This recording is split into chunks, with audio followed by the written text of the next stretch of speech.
Bismillahirrahmanirrahim. Welcome to the subject of advanced database. This is lecture number 6. In this lecture we will discuss constraints. Constraints के बारे में हम पढ़ेंगे. इसमें constraint कोई यूज़र की एंट्री के ऊपर फोर्स लगाना होता है, यानी उस यूज़र को बाय फोर्स एंट्री के ऊपर मजबूर करना होता है कि इसमें या आप एंट्री करो या इसमें आप एंट्री ना करो या किस किस्म का एंट्री करो, तो उसके लिए कॉन्स्ट्रेंट होते हैं. कॉन्स्ट्रेंट मुख्तलिफ कॉन्स्ट्रेंट है, कुछ यहाँ हम डिस्कस करते हैं. हमारे पास एक कॉन्स्ट्रेंट है नल का और एक कॉन्स्ट्रेंट है यूनिक का. तो नल कॉन्स्ट्रेंट और यूनिक कॉन्स्ट्रेंट को हम आज प्रैक्टिकली देखते हैं. हम एक टेबल क्रिएट करते हैं और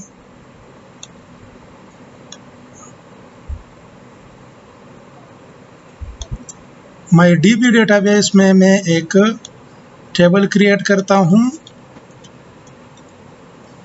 क्रिएट टेबल, माई टेबल, ये टेबल का नाम हो गया. यहाँ पर मैं कॉलम्स लिखता हूँ, फॉर एग्जांपल आईडी, इसकी डेटा टाइप इंटीजर, और इसके साथ मैं ऑटो लिखता हूँ. ये ऑटो भी एक किस्म का कॉन्स्ट्रेंट ही है, ऑटो इंक्रीमेंट.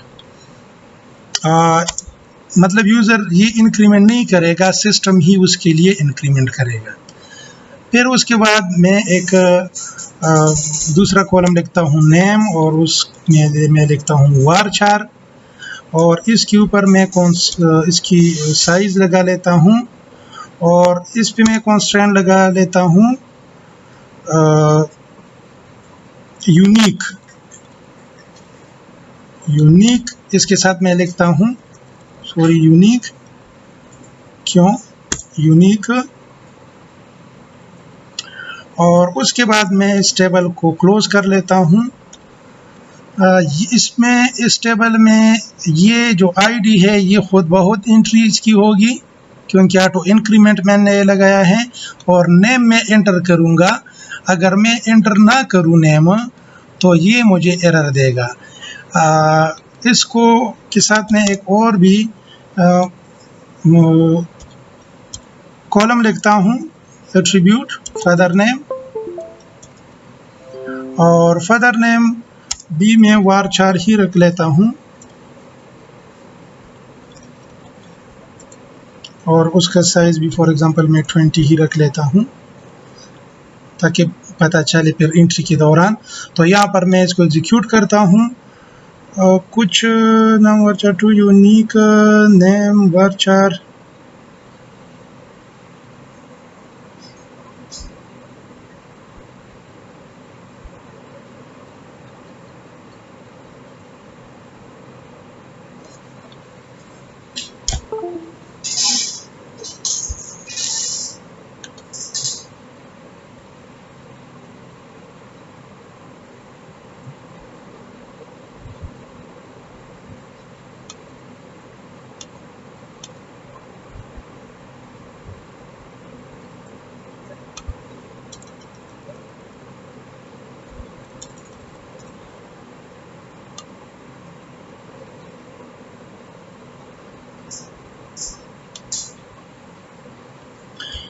तो ये देखो ये सपोर्ट नहीं कर रहा था ऑटो इंक्रीमेंट को. इसको मैं नेक्स्ट क्यूरी में देखता हूँ. तो ये एक टेबल क्रिएट हो गया. ये देखो हमारा जो टेबल है माई टेबल, ये क्रिएट हो चुका है. और इसमें अगर हम इस टेबल के स्ट्रक्चर में जाते हैं, तो इसके टेबल के स्ट्रक्चर में आप देख लेंगे कि इसका जो ये वाला कॉलम है नेम, इसके ऊपर कॉन्स्ट्रेंट है, यानी ये हम ज़रूर देंगे. ये देखो इसके ऊपर ये की का सिंबल भी आ चुका है. तो अब इसमें हम एंट्री करते हैं, देखते हैं कि ये कंस्ट्रेंट इसके ऊपर काम करता है या नहीं। तो इंसर्ट इनटू, फिर टेबल का नाम माय टेबल।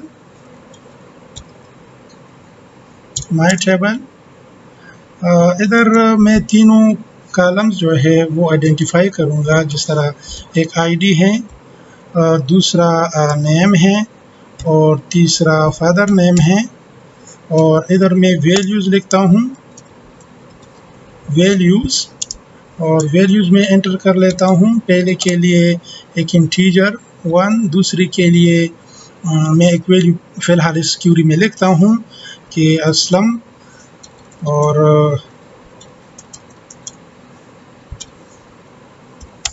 दूसरे के लिए भी मैं वैल्यू लिख लेता हूँ जान।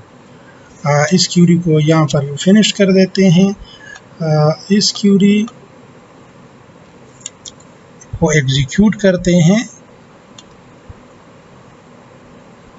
तो ये देखो रिकॉर्ड सक्सेसफुली इंसर्टेड, इसके ऊपर क्लिक करते हैं तो ये देखो 1 असलम एंड जान, ये सक्सेसफुली इसमें एंट्री हो गई।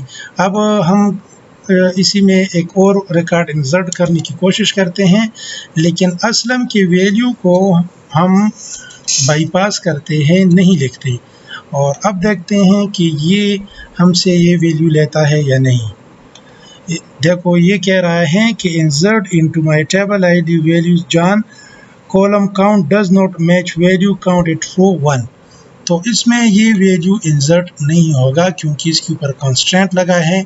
अगर इस तरह हम इंसर्ट करना चाहते हैं तो इधर भी कर लेते हैं। फॉर एग्जांपल इसको एम्प्टी छोड़ देते हैं और इसमें हम वैल्यूज़ बाबर को रख लेते हैं। यहाँ पर हम 23 सेलेक्ट कर लेते हैं। यहाँ पर हम वैल्यूज़ को सेलेक्ट नहीं करते, गो का बटन प्रेस करते हैं। तो देखते हैं क्योंकि हमने किसके ऊपर लगाया था, ये देखो यहाँ पर इसने नल इंसर्ट कर दिया क्योंकि नल भी एक वैल्यू है। और फिर से इंसर्ट करते हैं और यहाँ पर लिखते हैं 24। यहाँ पर मैं कुछ भी नहीं लिखता और यहाँ पर जो है मैं बाबर आज़म लिखता हूँ और इसको एंटर करते हैं। और इसको फिर से देखते हैं कि इसने क्या इंसर्ट किया है। तो ये देखो एम्प्टी, जिसकी स्ट्रक्चर में जाते हैं,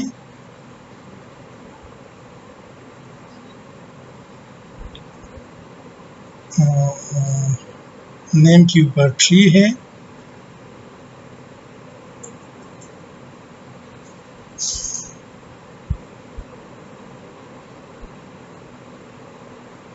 यूनिक की, ये देखो यूनिक की इस पर लगा है तो इस पर यूनिक की का कांस्टेंट है। तो ये देखो अब इसमें ये डेटा इंसर्ट हो रहा है, लेकिन मैं अभी इसमें एक और रिकॉर्ड इंसर्ट करता हूँ। अब आपको इसका पता चलेगा कि ये यूनिक का असल काम क्या है। मैं इधर फिर से असलम पुट कर देता हूँ और इधर बाबर आज़म 1। अब देख ले यहाँ पर ये रिकॉर्ड मौजूद है। अब ये मुझे कहेगा कि ये यूनिक, ये देखो इंसर्ट इनटू ये table values duplicate entry. Duplicate entry इसका मतलब है कि ये इसके ऊपर आपने यूनिक की लगाई थी जबकि ये यूनिक नहीं है, ये रिकॉर्ड तो ऑलरेडी एग्जिस्ट है इस नाम पे।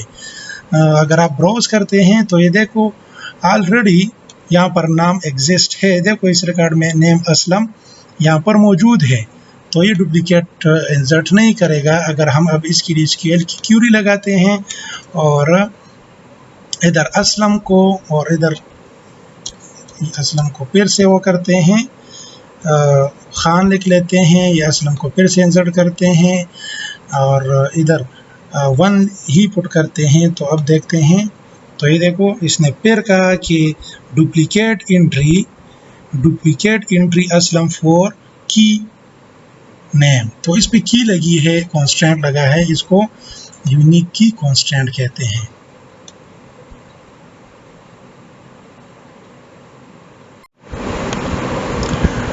अब हम प्राइमरी की को देखते हैं। तो डेटाबेस को सेलेक्ट करते हैं और इसमें से एक नया टेबल बनाते हैं, क्रिएट टेबल। फिर टेबल का नाम फॉर एग्जांपल मैं लिखता हूँ माई टेबल 2 और मैं इधर एक आईडी के नाम से मैं एक कॉलम क्रिएट करता हूँ, दूसरा कॉलम नेम के से varchar और तीसरा फादर नेम एफ नेम और ये भी varchar और इधर इसके बाद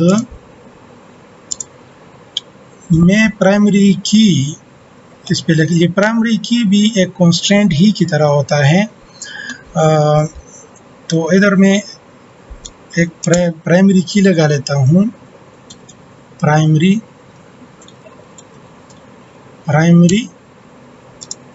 की, फिर कॉलम का नाम आईडी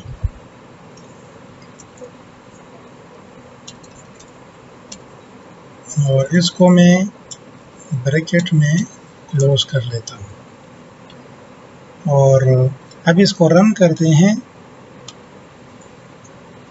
तो ये देखो एक टेबल क्रिएट हो गया और उसके ऊपर प्राइमरी की का कांस्टेंट भी लग गया। ये प्राइमरी की का कांस्टेंट हमने आईडी के ऊपर लगा लिया। अब हम इसमें एंट्री करते हैं और देखते हैं कि इसमें कांस्टेंट काम करता है या नहीं करता। तो इस टेबल को सेलेक्ट करते हैं, टेबल 2, और टेबल 2 में इंसर्ट को सेलेक्ट करते हैं। यहाँ पर इस पे लगा है तो मैं एक रिकॉर्ड एंटर कर लेता हूँ 1, फादर नेम असलम और बाबर, गो कर लेता हूँ तो ये एक वैल्यू इंसर्ट हो गई।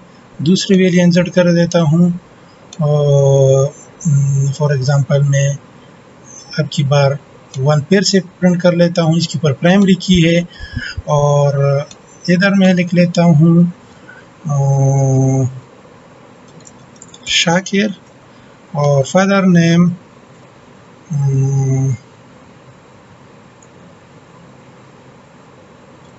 सलीम।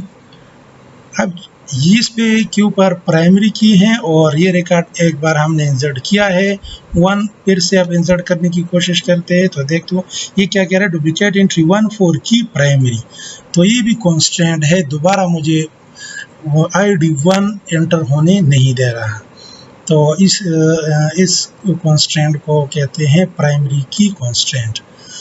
प्राइमरी की कांस्टेंट जो है और प्राइमरी की कांस्टेंट जो है वो फॉरेन की में भी हम यूज़ कर सकते हैं, एज अ फॉरेन की भी यूज़ कर सकते हैं, तो रिलेशनशिप के लिए भी यूज़ होता है। यानी फॉरेन की भी हम किसी एक टेबल में लगा सकते हैं, लेकिन एक टेबल में प्राइमरी दूसरे में फॉरेन, या रिलेशनशिप के लिए भी यूज़ होता है और इसी तरह कांस्टेंट के लिए भी यूज़ होता है।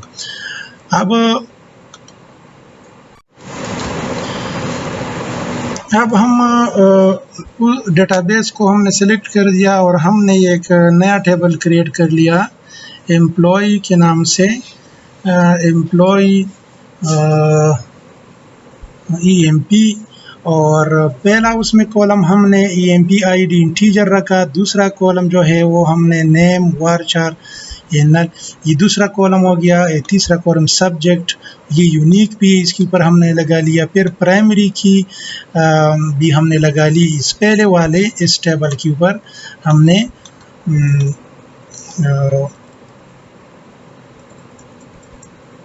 इसके ऊपर हमने प्राइमरी की भी लगा ली। अब दूसरा टेबल भी क्रिएट करते हैं, क्रिएट टेबल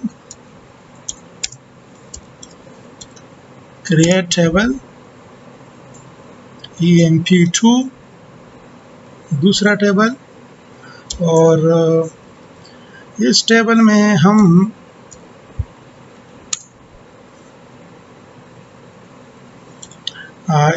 में हम एक EMP ID integer unique unique और फिर रेफरेंसेस। अब ये फॉरेन की हम लगा रहे हैं इसके ऊपर और इन दोनों के बीच में रिलेशनशिप क्रिएट करते हैं। तो इंटीजर, यूनिक, रेफरेंसेस और फिर यहाँ पर पहले वाले टेबल का नाम क्या है, EMP, और उस EMP के अंदर एक कॉलम है EMP ID, इसके ऊपर हम कॉन्स्टेंट हमने लगा लिया। अब जो है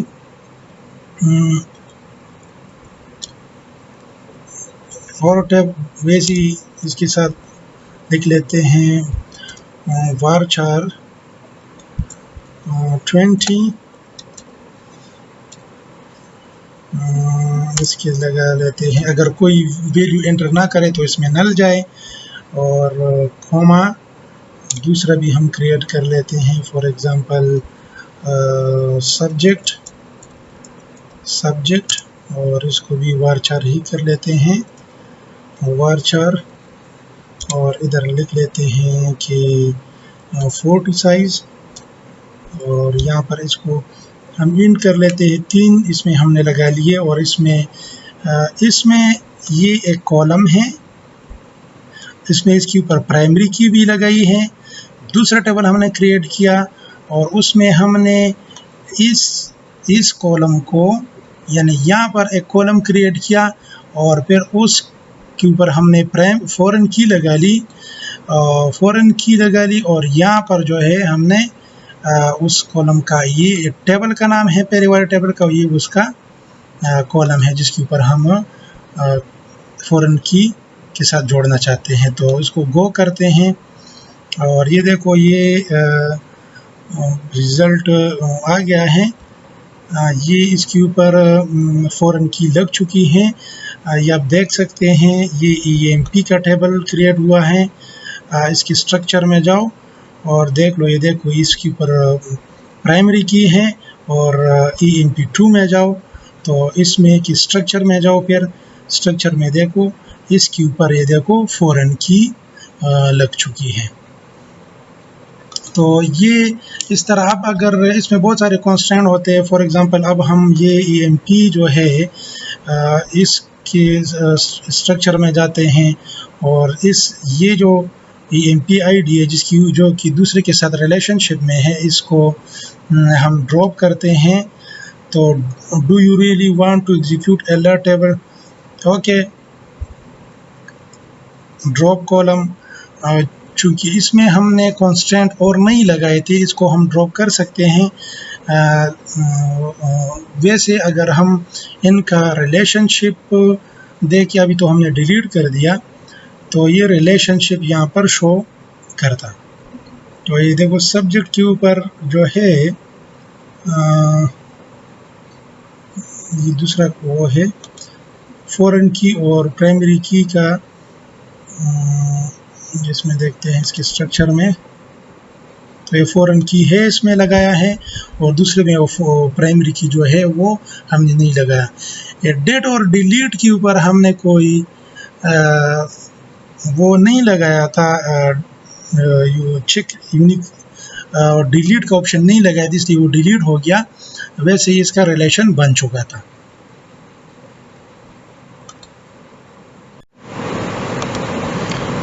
तो ये EMP का टेबल है, और जिसमें प्राइमरी की है और ये वाली, और ये दूसरा टेबल जो है ये EMP2, ये फॉरेन की वाला है। देखो ये फॉरेन की, ये EMP ID के ऊपर फॉरेन की है।